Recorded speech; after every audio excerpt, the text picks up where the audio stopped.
Okay, this is removing a component. What we're going to remove is this big can here. It's a capacitor, and the leads are right on the back here. So I'm going to put this in the vise. Something that's a little difficult about soldering typically is the fact that you need 3 hands to do it. Obviously no one has 3 hands, so you need something to hold your work.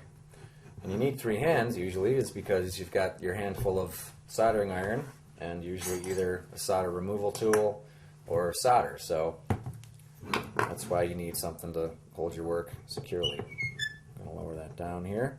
Okay, and I look here, there's my component right there. And I'm using a little bit different gas-powered one here. This one is a self-igniting one. Let's try it out here. Heat in there. So I'm going to let that heat up. You can see in there it's got a little bit of flame. See the orange in there.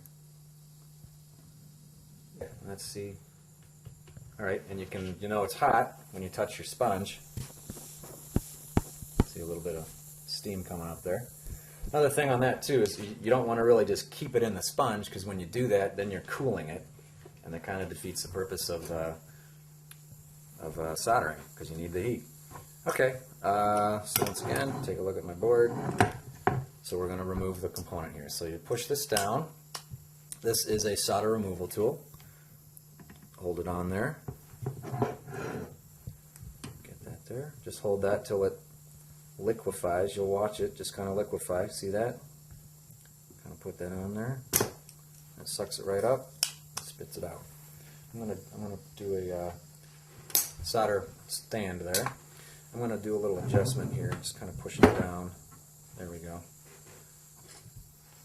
It's almost removed. Do a little bit more, just to be sure. Another thing too is you don't want to keep the heat on the trace, it's called, where the components go through a little hole. You don't want to leave it on there too long, because the trace can actually lift up if there's heat on it for too long. So it's kind of as you do stuff.